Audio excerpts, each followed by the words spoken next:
please give a massive warm welcome to Michael Charles Hill.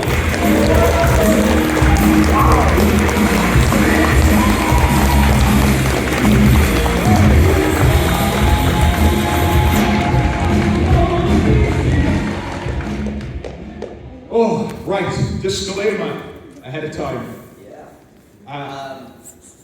Go on. So, my apologies to all of you. When David and I talked about doing a live commentary, we talked about 2 episodes.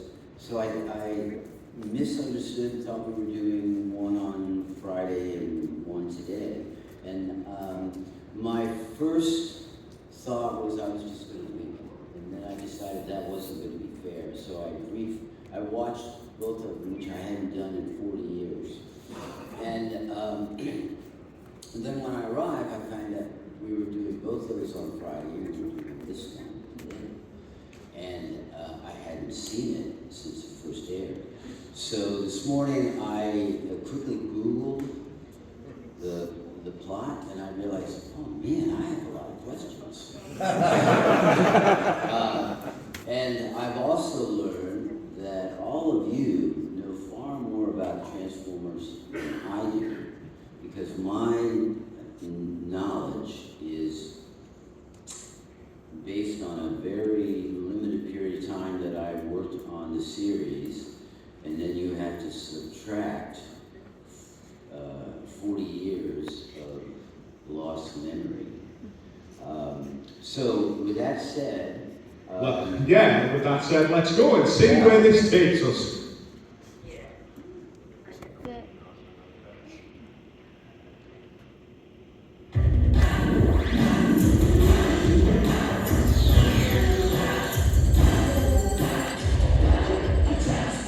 So this is the Transformers.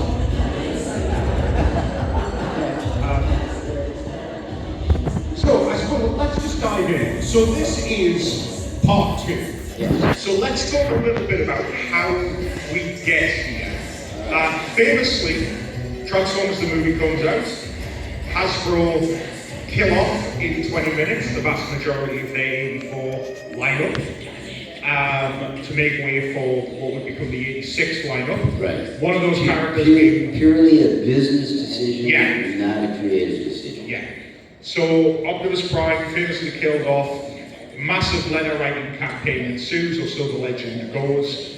From your point of view, working on staff at that point, do you remember what the impact was in the office following that writing campaign regarding Prime? Well, the thing I remember primarily is the stories that we were hearing out of Hasbro via Sunbow East, and it made it seem like it was one person, and of course it must have been thousands. But essentially, it boils down to a mother calling Hasbro and complaining hysterically that her son had locked himself in the bathroom, and who also was crying hysterically and would not come out because we had killed Optimus Prime. He would not come out until he was brought back to life, and the woman demanded that Hasbro do something about it. And then I guess they received enough of those calls, basically, then Hasbro said that we had to do something about it. Yeah. So it was definitely a last minute. We still had empty slots for script assignments for the end of the season, but we were not planning on bringing Optimus Prime back for any reason until we realized we had to. Yeah. Because famously, you had brought him back as a zombie and then chucked him into a sun. So, he was as dead as could possibly be, even worse than he was in Transformers, the movie where he was legally declared dead. Yeah, and I'm not even sure that that was something that was pre-planned before the idea of bringing Optimus back in the last 2 episodes. I think that might have been a filler episode. Because clearly, when I wrote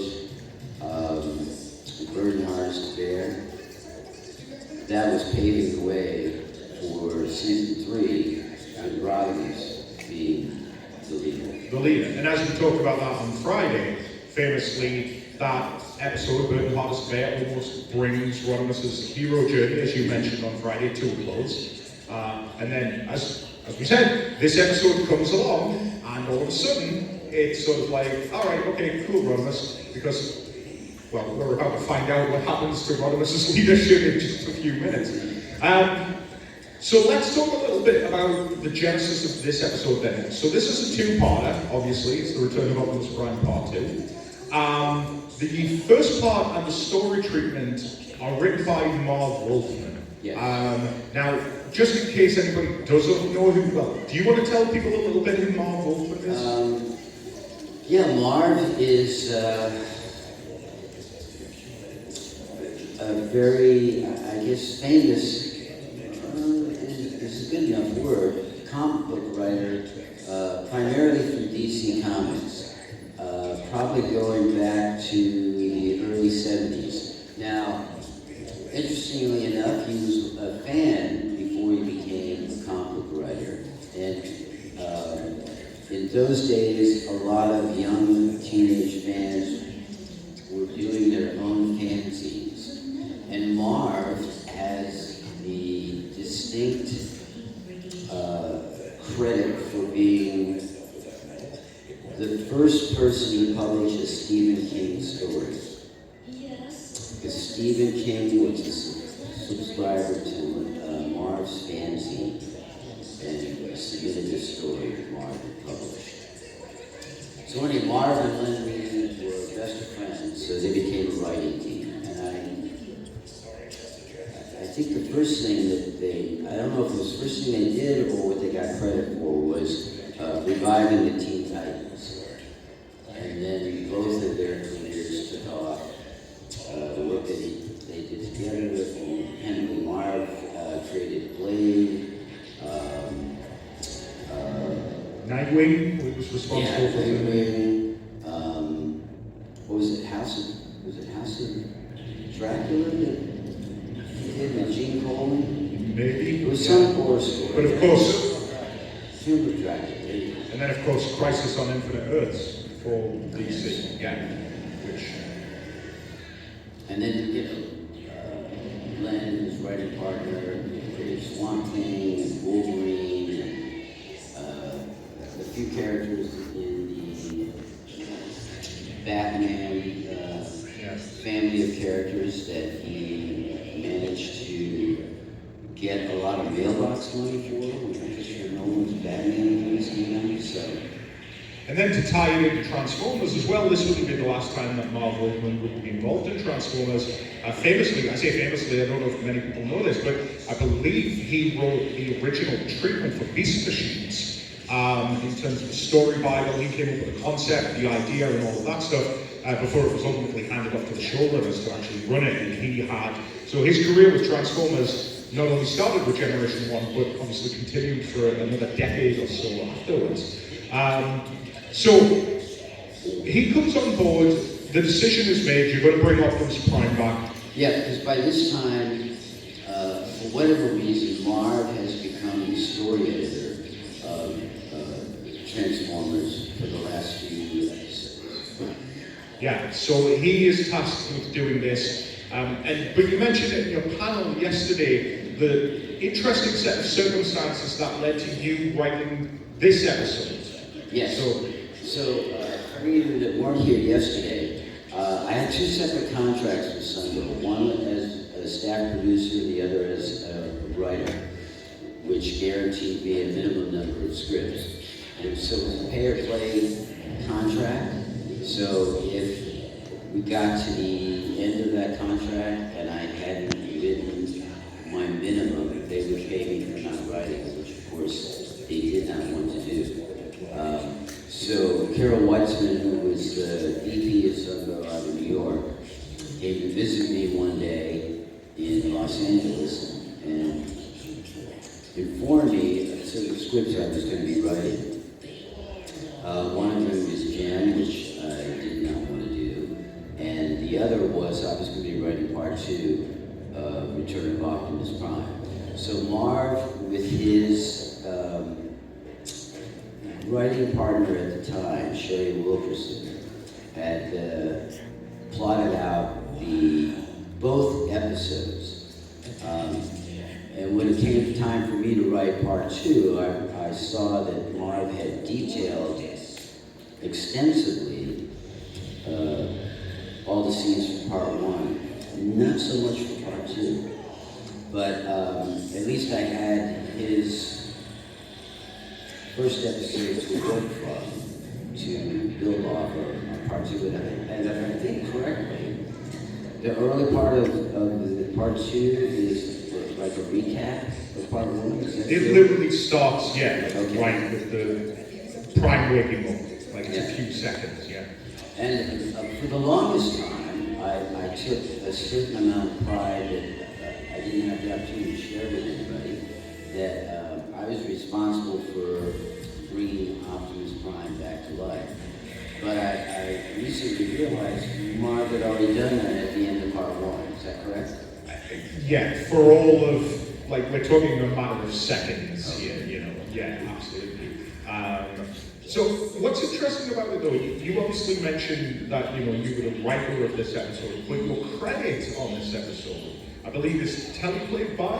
Yes. So, I think that was a conscious choice on your part, wasn't it? It was very conscious. I could have easily have taken credit for the script, but the samurai in me would not allow me to do that. I wanted to make sure that Marv and Sherry got credit for the story, because it originated with them, not with me, and that I would only take credit for actually writing the script. So Marv had provided a simple, in his outline, I think, which was only maybe 5 pages long. Typically they're about 15. The simple beats in which the story of what the plot was and the order that it would be, and then it was up to me to just fill in everything else. And so that's how you ended up with a teleplay credit as opposed to... Yeah. Well, I still felt like, because it didn't originate from me, it wasn't my idea like all the other episodes I'd done, I didn't feel comfortable just taking the full credit for it and misleading anybody. Yeah. And how difficult is it? Like from I imagine it's a great writing exercise to be able to pick up a story halfway through and yet still try to maintain tone, pace of an already existing story. Is that a challenge at all for you? It would have been had it been my first script, but having worked on the show for so long and written my own scripts, it wasn't. As long as I knew what the beats were, it was. I mean, in some ways, it made it easier because I didn't have to make up a story out of whole cloth. I was just following his lead. And then I was able to add in tone, shade, coloring, and of course, all the dialogue is mine. And the whole idea of bringing back the music and song from the movie, that was my idea. Well, we're going to, actually, before we get on to that, because that will come up later on, but one character we're not going to see, I think, for a little while now, is the character of Jessica Morgan. Now, that character originates in this particular episode, but you were telling me earlier that the character is actually derived from a bunch of real-life individuals. Yes, a little Easter egg. Jessica Morgan is based on Marv's daughter, who I think was, when he used to bring her by the office, was maybe 15 years old. So her name is Jessica Morgan, which is Marv's ex-wife's maiden name, Wolfman. So he named the character after his daughter. So I'm going to give you a little bit of inside baseball. I'm going to frame it as a question, and you are going to look at me with the most blank expression. You're going to go, no, and I know the answer. But, so, this is where people are going to be like, oh, here we go. The character of Ultramax. All right. Okay? Yeah, you're lost already. The toy that originally came out was incorporated a white version of Optimus Prime. The toy of Optimus Prime. It's entirely white. When you have Optimus Prime coated in the alloy in this episode, he becomes all white. I know there was probably never an intention there, nothing like that at all. He has Optimus Prime all in white as he is. This look for Optimus Prime would go on for decades to be synonymous now with Ultra Magnus. All I want you to know is that through perhaps some random happenstance that you write in the script, he turns white. You created a continuity in children's heads around the world where they were convinced that the only reason they were buying the Ultra Magnus toy was to get Optimus Prime as he appeared in The Return of Optimus Prime. Wow. And when I say children around the world, I mean me. So I can't recall it. Obviously, the idea of the coding originated with Mark. I don't recall whether the color was specified, and had I been the one to do that, it probably would have been more of a silver look than a white look. Well, I guess it sort of is. Yeah, sort of. Okay. So now we famously have the confrontation between Optimus Prime and Rodimus. Again, I always feel bad for Rodimus because he always gets dumped on a little bit, but we talked about it yesterday on Friday, with the Bird and the Harvest Day. It's really bringing this story full circle. And then Prime shows up, and yeah, okay, he's under the influence of the hate plague, he's trying to kill him. But you just gotta feel bad for him. I don't know if you recall or anything, but was there ever a sense of like, oh, come on, I've just written this great episode, which was so personal to you, about Japanese culture, about the samurai and things like that. And then you're going down the notes that, Marv has left for you, and it's Optimus Prime knocks out Rodimus Prime. I have no memory of feeling that way. And it kind of, I wasn't disappointed when I heard that we had to bring him back. I got it. I can understand why the fans were upset. So I don't think it troubled me at all.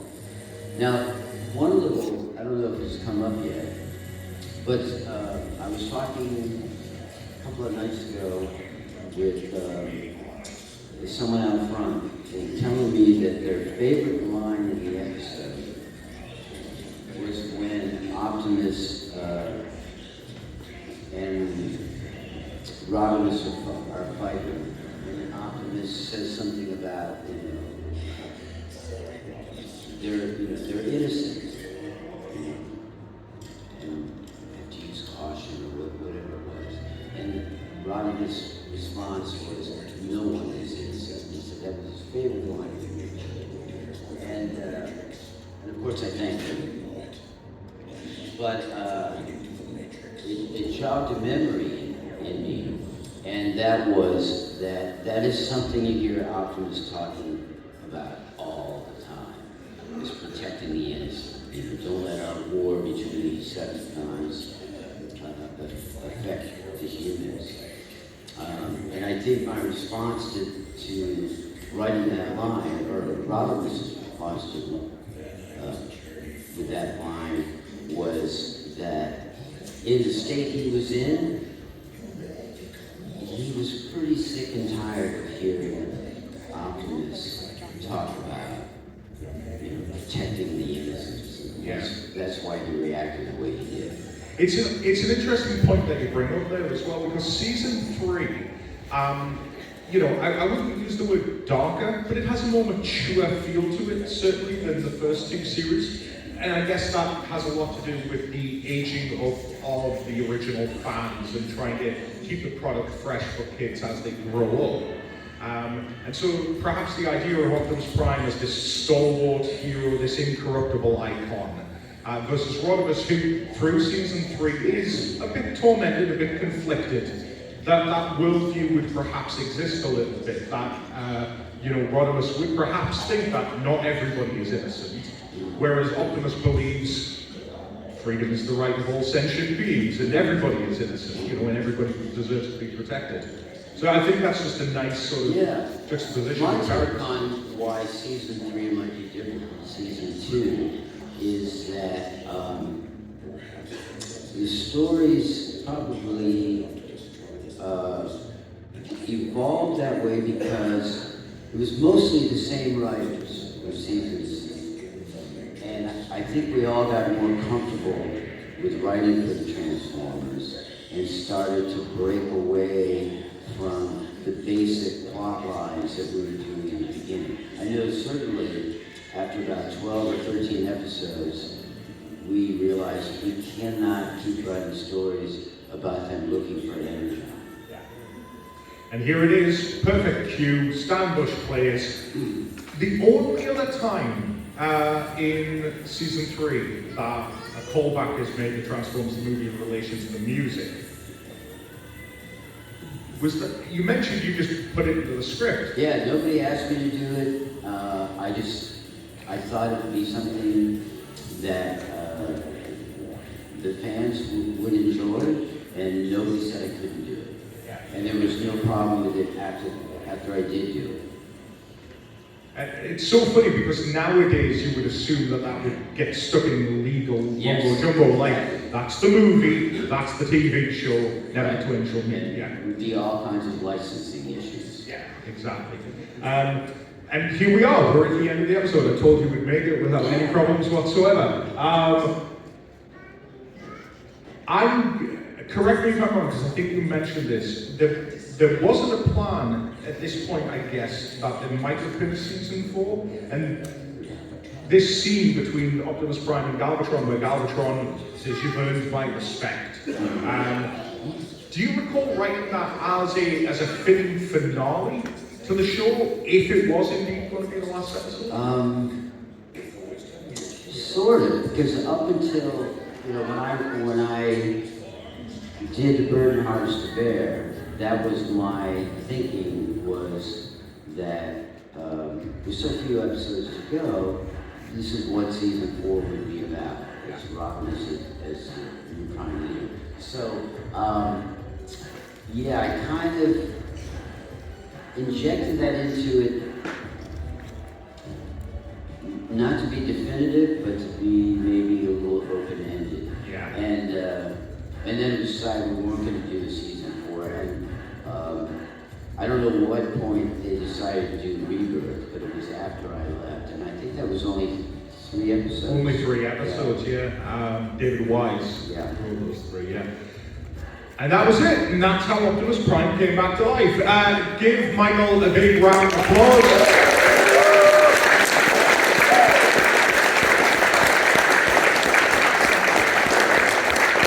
Thank you so very much, and we will let you have 5 minutes and we will be right back with our next panel. Thank you.